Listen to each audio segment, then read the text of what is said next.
Zone Europe sur Sensation. Bonjour et bienvenue dans Zone Europe sur Radio Sensation et TV78, une émission spéciale réalisée depuis le 75e Festival de Cannes. Alors vous avez sûrement en tête les nombreuses stars qui se succèdent sur le tapis rouge qui est juste derrière moi, mais ici se trouvent également des milliers de professionnels du secteur dans le cadre du marché du film. Corentin Alonso est allé à la rencontre de certains d'entre eux. Ils sont venus ici promouvoir des films ou même des lieux de tournage du monde entier. Le marché du film, c'est le salon des professionnels du cinéma. 12 000 participants, 7 000 sociétés, 350 exposants, 120 pays. La Belgique est naturellement représentée. Christian de Schutter, de Flandre Images. Je suis ici pour la promotion des films qui sont faits en Flandre et à Bruxelles, en Belgique. Et bien sûr, c'est une année extraordinaire parce que nous avons 3 films en sélection officielle, dont 2 sont en compétition. Il y a donc un film qui s'appelle Close, l'autre s'appelle The Eight Mountains et le troisième, qui est en sélection officielle, s'appelle Rebelle. Nous sommes très heureux de cette grande sélection. C'est une grande année pour nous. Et bien sûr, à part ça, nous sommes aussi ici pour parler des films qui sont en préparation et qui seront prêts dans les 12 prochains mois parce que bien sûr, il y a d'autres équipes qui sont actuellement en production et en post-production et nous rencontrons ici des festivals, des commerciaux et des distributeurs pour parler de ces films. Et nous espérons qu'ils trouveront également le chemin des grands festivals dans les prochains mois.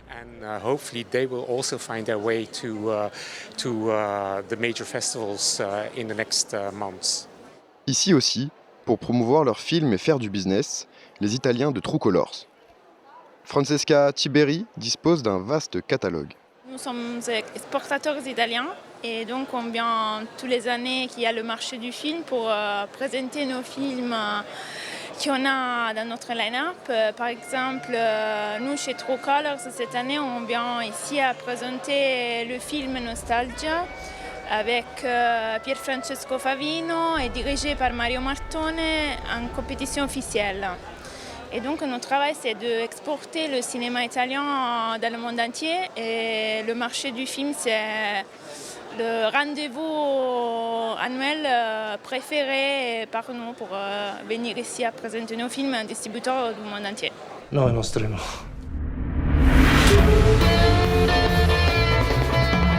Film présenté en sélection officielle, Nostalgia.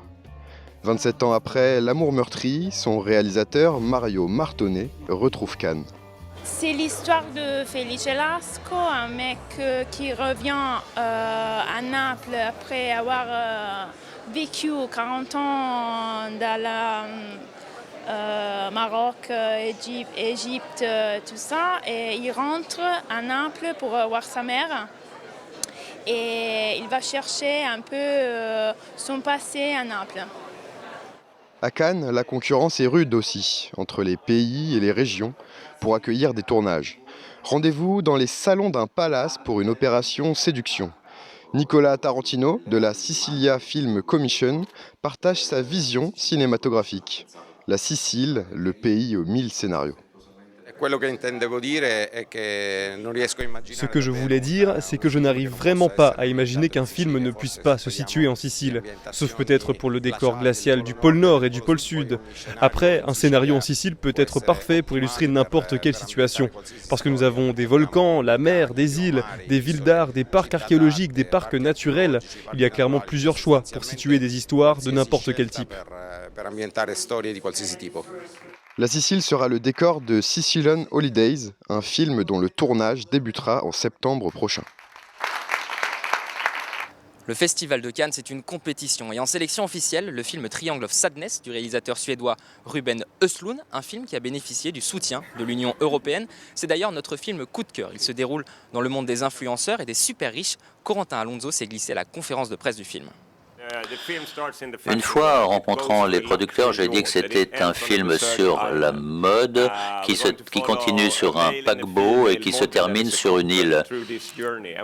Et on montre un couple qui suit tout ce voyage et qui considère que leur apparence physique est une sorte de monnaie. Puis on va avoir un capitaine Marxis sur le paquebot qui est joué par Woody Harrelson. et qui va organiser le dîner du capitaine le jour où il y a une tempête, si bien que tous les passagers tombent malades, et il s'enivre avec un milliardaire russe, et puis il lise le manifeste communiste à travers son micro, de façon à ce que tous les passagers du paquebot l'entendent, et puis tout le monde vomit à cause de la tempête, et puis ça va être la fin de la civilisation occidentale. Can you relax your triangle of sadness? That's like between your eyebrows here. Okay. A little bit more. Okay. And open your mouth so you look a little bit more available. Okay, not that much, a little bit less. Puisque je viens du monde de la mode, je sais de quoi je parle. Effectivement, la beauté joue un rôle, qu'on en ait conscience ou pas, et on s'en rend compte dans ce film. C'est cela qui rend le film aussi intéressant. Dans la vie de tous les jours, nous avons de la monnaie avec nous, que ce soit notre richesse, notre beauté ou notre pouvoir. Et on place cette monnaie dans ce film, dans une situation où cette monnaie-là n'a plus aucune valeur. Et donc, qu'est-ce qu'on devient? I have one joke. Do you know how to tell a communist? It's someone who reads Marx and Lenin. And do you know how to tell an anti-communist? It's someone who understands Marx and Lenin. It's Ronald Reagan, a funny guy. Never argue with an idiot. They'll only bring you down to their level and beat you with experience. Mark Twain. I used the experience from transition in Yugoslavia. Oui, j'ai utilisé toute mon expérience de la transition en Yougoslavie, ce passage de l'économie socialiste au capitalisme. Donc, pour incarner ce personnage, je savais de quoi je parlais. I don't know, I was just born into this life. It was not my fault. And when this happened, I just felt like, why? Ce qui est intéressant dans ce film, c'est qu'on y trouve énormément de messages différents. Et chaque message est perçu différemment par chacun d'entre nous. L'idée de l'égalité me plaît. Il faut bien réfléchir aux notions de hiérarchie. Lorsqu'on est dans le haut de la hiérarchie, il faut traiter ceux qui sont en bas de la hiérarchie d'une façon plaisante. Je crois que c'est un message puissant lorsque l'on dit dans ce film notamment qu'il ne faut pas traiter les subalternes comme de la merde. Donc c'est un message qui est très intéressant et il faut que l'on réfléchisse davantage aux notions d'égalité que nous le faisons.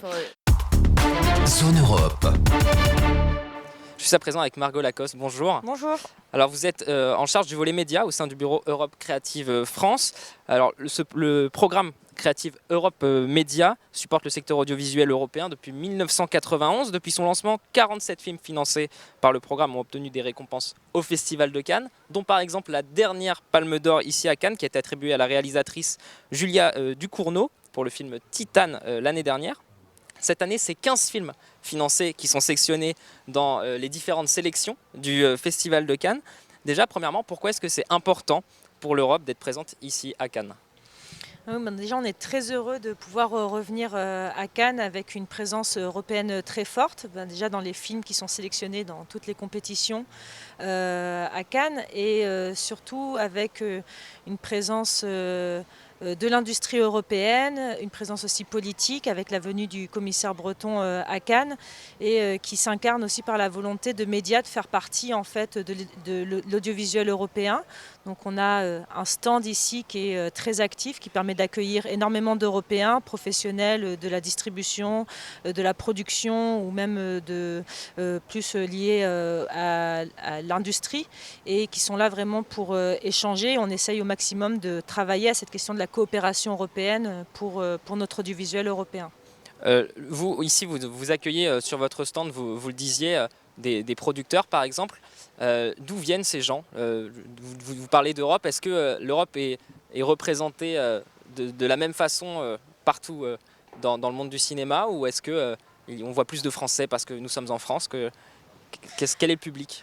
On a un pavillon qui est vraiment européen et il faut savoir que sur le programme Europe Creative Media, on a une géographie qui est un peu plus large que les 27 de l'Union européenne. C'est un programme qui accueille 35 pays, y compris donc tous les pays en voie d'adhésion et de l'espace économique européen. Donc on a vraiment une présence assez diverse au niveau des professionnels. Alors oui, bien sûr, les professionnels français sont assez surreprésentés, mais c'est à l'image aussi du dynamisme du secteur français dans l'industrie audiovisuelle. Mais je tiens à souligner qu'on a quand même beaucoup de professionnels européens, du nord, du sud jusqu'à l'est. Alors Cannes, c'est une vitrine pour le cinéma du monde entier. C'est d'ailleurs le premier festival de cinéma de l'année. Un film primé à Cannes a de grandes chances de se voir sélectionné par exemple en Allemagne, à Berlin, à Venise ou par exemple à Toronto. Est-ce que c'est important pour les films qui sont financés par Média de se voir représentés également en dehors de l'Europe ? Oui, puisque l'un des objets premiers de ce programme, c'est de permettre aussi de favoriser la circulation des films européens au sein des frontières de l'Europe, mais aussi à l'international. Et Cannes est vraiment la place pour pouvoir travailler justement. C'est un réel marché, donc à l'acquisition et vente des projets. On espère après retrouver du coup certains films qui auraient fait l'objet d'une acquisition ici, se retrouver après peut-être ultérieurement soutenus par Média, puisque Média aussi accompagne beaucoup à la circulation des films à travers des soutiens spécifiques pour les vendeurs et les distributeurs. Qui dit soutien dit budget. Le budget du programme, il a augmenté par rapport à l'année dernière, par rapport à 2021, il a augmenté de 31%. Il se porte à 385,6 millions d'euros cette année. Quels sont les objectifs de la Commission européenne à travers le Relais Culture Europe, justement en augmentant ce budget ? L'idée en fait de ce nouveau programme, c'est une augmentation qui a été faite pour l'ensemble de la période budgétaire, donc de 2021 à 2027. Donc un programme en forte augmentation pour accompagner l'ambition de ce nouveau programme Europe Créative à plusieurs écueils. Le premier, c'est d'accompagner le secteur dans une relance résiliente, plus verte, et aussi de travailler à la transition numérique du secteur. Donc c'est pour ça aussi qu'il y a beaucoup de financements qui sont axés en 2022 pour être le plus actif possible dès le début en fait, du programme sur 2021-2027 pour pouvoir participer à un maximum d'initiatives pan-européennes dans le secteur de l'industrie audiovisuelle. Puis d'autre part aussi, il y avait une volonté d'intégrer plus largement sur l'ensemble du programme Europe Créative qui lui couvre l'ensemble du secteur des industries culturelles et créatives, au-delà et médias qui couvrent particulièrement l'audiovisuel européen, d'augmenter aussi sa contribution à travers un volet spécifique qui s'appelle le volet transsectoriel, qui a vocation à rassembler ensemble des initiatives qui mêleraient audiovisuel et autres industries créatives, et aussi qui souhaiteraient soutenir des initiatives qui permettent d'engager, d'accompagner le pluralisme en Europe et des soutiens aux médias et au journalisme aussi également. Merci beaucoup Margot Lacoste d'avoir été avec nous. Je rappelle que vous êtes en charge du volet médias au sein du bureau Europe Creative France. Merci à vous. Zone Europe. En Europe, la fréquentation des cinémas a chuté de 60%. Avant la pandémie, le nombre de billets vendus frôlait le milliard et l'an dernier, il est tombé sous la barre des 400 000. Alors comment attirer plus de spectateurs pour les films européens ? C'était le thème d'une conférence organisée par l'Observatoire européen de l'audiovisuel. On écoute tout de suite Mathilde Fiquet, c'est la secrétaire générale de la CEPI, Coordination européenne des producteurs indépendants. Ce que moi j'ai vraiment retenu, c'est qu'en fait c'est un équilibre qui est assez délicat à trouver, surtout dans un marché qui change énormément avec des nouveaux players, les streamers, les plateformes, etc. Parce que d'un côté, en tant que producteur, représentant des producteurs européens, on a besoin de pouvoir financer des films grâce aux licences dans chaque pays, et on a besoin de pouvoir investir dans des nouveaux projets. Donc on a un business model derrière le film qui est extrêmement important, puisque c'est ça qui nous permet d'avoir ces nouveaux films indépendants, ces nouvelles créations qui fait que les gens aiment aller au cinéma.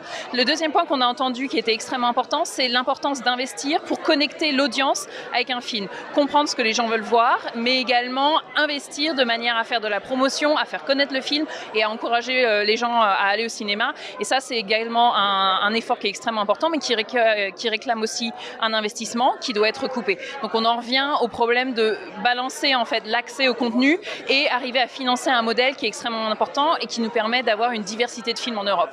On va parler d'éducation à l'image à présent. Des jeunes Français, des jeunes Allemands sont venus participer en collaboration avec l'OFAGE à la Semaine de la Critique, une sélection parallèle du Festival de Cannes, pour se former à la critique du cinéma. Mathis Godefroy les a suivis.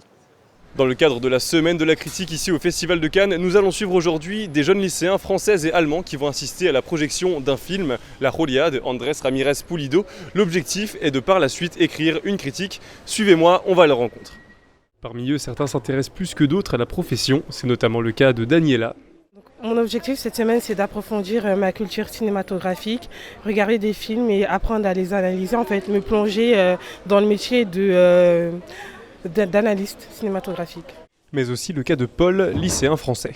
Je compte faire une fac d'histoire et par la suite peut-être une école de journalisme et du coup ça m'intéresse bien tout ça. Ça fait bizarre de voir en vrai tout ce qu'on voit à la télé d'habitude et puis c'est une occasion qu'on n'aura pas forcément plusieurs fois dans sa vie, quoi. Pour Anne-Sophie en revanche, ce n'est pas encore ça. Ça t'intéresse justement de plus tard à l'avenir, pourquoi pas être journaliste ciné, rédiger des critiques à l'avenir ? J'y ai déjà pensé, pour autant je me suis jamais dit que je m'orienterais dans cette voie.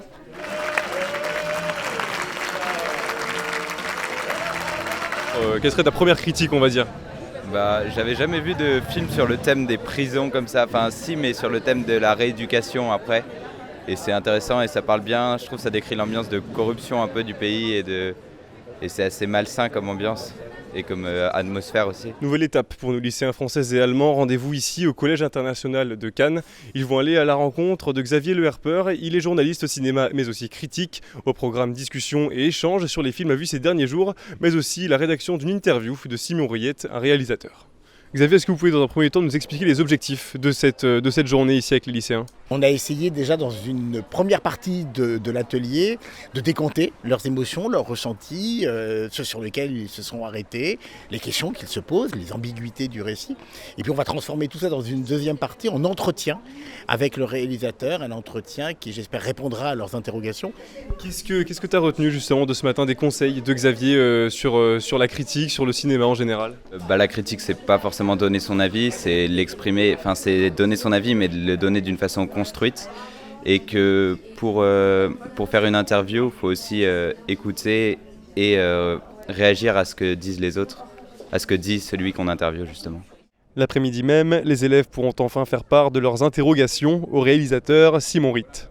Je suis à présent avec Anne Talino, vous êtes secrétaire générale de l'OFAGE, l'Office franco-allemand pour la jeunesse. Alors la principale mission de l'OFAGE, c'est promouvoir les échanges et les rencontres interculturelles entre la France et l'Allemagne. Vous êtes ici à Cannes dans ce but, mais avant de parler de votre présence pour le 75e Festival de Cannes, est-ce que vous pouvez nous rappeler rapidement en quelques mots l'histoire de l'OFAGE et son importance dans les relations et l'amitié franco-allemande ? L'histoire de l'OFAGE est intimement liée à l'amitié franco-allemande, puisque l'OFAGE a été créé il y a presque 60 ans maintenant. On commence à se faire un peu vieux, mais on reste très jeune d'esprit, bien sûr. Au moment du traité de l'Élysée, c'est-à-dire en 1963, qui est le traité qui a fondé l'amitié, la coopération allemande entre le chancelier Adenauer et le président de Gaulle.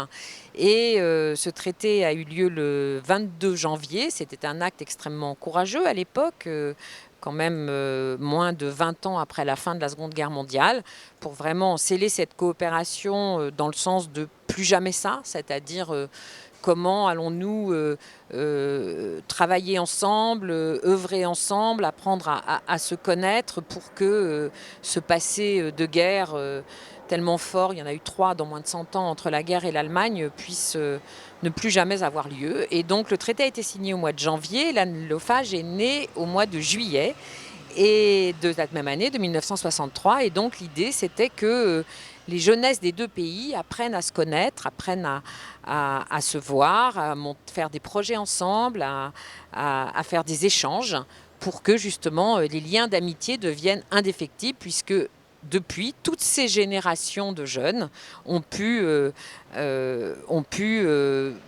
œuvrer ensemble, se retrouver. Et depuis 1963, c'est plus de 9 millions de jeunes qui ont été soutenus dans leurs projets par l'OFAGE. Alors je le disais justement, dans le cadre de ces projets, on est aujourd'hui à Cannes. L'OFAGE organise des animations comme des projections, des ateliers, des discussions. Déjà, depuis quand est-ce que l'OFAGE est présent sur la Croisette ? Alors juste, nous n'organisons pas de projection. Nous avons donc un très beau programme dont on va parler qui est en partenariat avec la Semaine de la Critique. Et donc là où ce que nous organisons, ce sont des jeunes, donc un échange de jeunes. On est vraiment au cœur des métiers de l'OFAGE. Il y a 20 jeunes qui viennent de Pantin, de Bretagne, de Rostock, de Hanovre et qui sont là pendant quelques jours pour profiter de l'offre cannoise. Donc ce partenariat-là, il date de 2005. Il commence à être assez ancien. Nous en sommes extrêmement heureux. Il y a eu quelques années d'interruption, mais en tout cas, nous sommes en plein dedans et nous avons salué l'arrivée d'une nouvelle directrice à la Semaine de la Critique qui a pris la suite de Charles Tesson à Vakahen. Et nous espérons bien continuer ce partenariat pour pouvoir offrir cette chance à des jeunes, comme cela a eu lieu d'ailleurs l'année dernière, mais c'était au mois de juillet, puisque le festival a eu lieu à Cannes, mais en tout cas offrir cette belle expérience à ces 20 jeunes. Justement, notre journaliste Mathis Godefroy a pu bénéficier d'un atelier, il l'a suivi, donc c'était en collaboration avec la Semaine de la Critique, vous venez de le dire. Quelles sont les retombées pour l'OFAGE de s'associer à la Semaine de la Critique et d'être présent à Cannes ? Les retombées, c'est surtout pour les jeunes, c'est-à-dire c'est vraiment le cœur de notre mission. Là, on amène 20 jeunes qui ne se seraient probablement jamais rencontrés, qui ont évidemment une curiosité pour le cinéma, qui vivent dans un monde entouré d'images et qui ont une chance unique ici de pouvoir profiter alors de l'ambiance, de l'atmosphère du festival. On est à Cannes sous les palmiers, il fait beau, c'est déjà pas rien, mais surtout aussi d'aller s'enfermer dans les salles obscures pour découvrir donc une sélection du programme de la Semaine de la Critique, qui est une sélection qui concerne des premières œuvres, donc qui est particulièrement riche en découvertes, qui viennent d'un grand nombre de pays du monde. Et donc ces jeunes sont confrontés à d'autres sociétés, d'autres cultures, d'autres langues, d'autres histoires. Et forcément, avec tout le pan donc, que nous essayons d'éveiller chez eux, puisque parallèlement à ça, il y a des séminaires pour développer leur esprit critique, pour leur apprendre à justement interpréter les images. C'est vraiment un sujet extraordinairement d'actualité. Mais en tout cas, ça leur permet de s'ouvrir à d'autres cultures par le biais du cinéma. Donc renforcer l'amitié franco-allemande à travers le cinéma, c'est le but de l'OFAGE ici à Cannes. Est-ce que pour vous, c'est une mission qui est réussie encore cette année ? Bien sûr, elle est réussie cette année, mais aussi parce que cette mission, elle s'illustre particulièrement bien avec les sujets liés à la culture, puisqu'évidemment, nous soutenons des échanges et des manifestations dans tous les domaines, que ce soit dans l'engagement citoyen, que ce soit les échanges sportifs, que ce soit des échanges scolaires, dans le cadre de la formation ou de l'insertion professionnelle des jeunes. Mais la culture a cet aspect très particulier qui à la fois la culture et la langue d'un peuple, c'est ce qui nous définit. Et d'ailleurs, on voit très bien qu'aujourd'hui, dans le contexte de la guerre en Ukraine, c'est une des premières choses que les Russes essayent de combattre, la culture et la langue. Et que, par ailleurs, c'est ce qui met du lien entre nous. Il y a le lien qui unit à la fois quelqu'un qui reçoit une œuvre, et par exemple, un des 20 jeunes qui regarde un film, il y a un lien qui se fait avec cette œuvre, avec le réalisateur, mais il y a aussi le lien entre eux, d'avoir vu la même œuvre, de l'avoir commentée, de l'avoir discutée, et que le lien qu'offre la culture est dans le plein respect de la diversité des peuples, et donc de cette promotion de la paix qui est au cœur même de l'ADN de l'OFAGE. Merci beaucoup Anne Talino d'avoir été avec nous. Je rappelle que vous êtes secrétaire générale de l'OFAGE. Et si on veut plus d'informations sur l'OFAGE, le site internet ofage.org. Merci. Zone Europe. Cette 75e édition du Festival de Cannes a eu lieu dans un contexte très particulier, après 2 ans de pandémie et sur fond de guerre en Ukraine.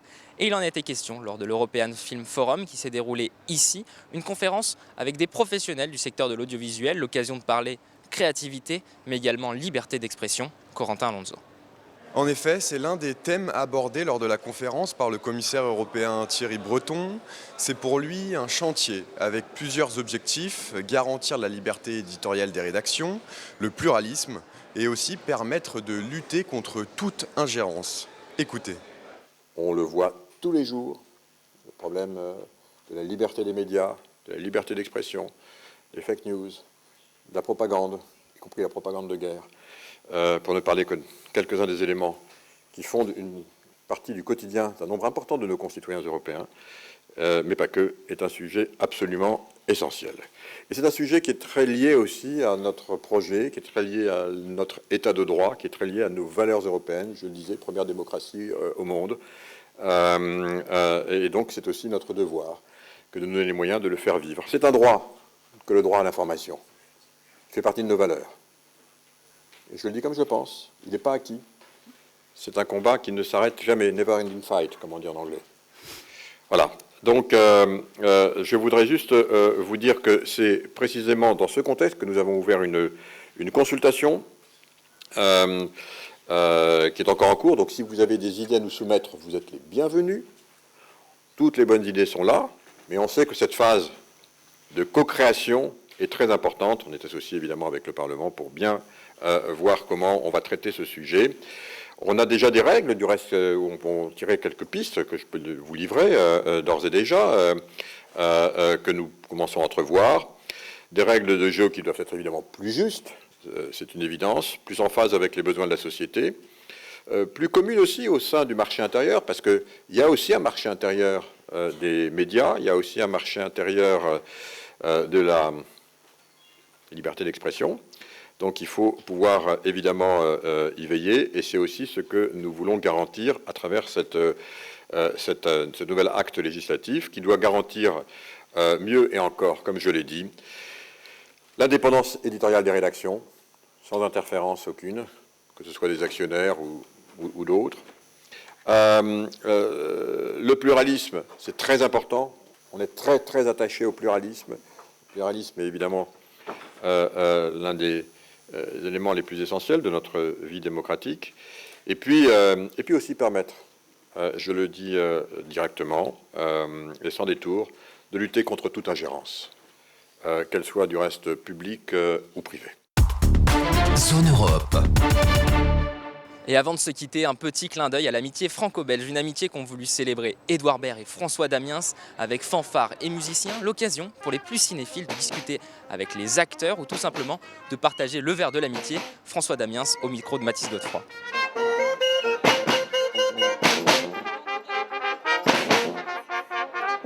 C'était célébrer l'amitié franco-belge et prendre un petit verre avec tout le monde, voilà, le midi, un petit vin d'honneur, quoi, tout simple. Mais j'ai pas beaucoup plus de justification que ça, c'était en fait, on voulait offrir un petit verre aux gens. Et Cannes, ça représente ça, c'est rencontrer des gens et puis remercier tous les gens par lesquels on est là aujourd'hui aussi.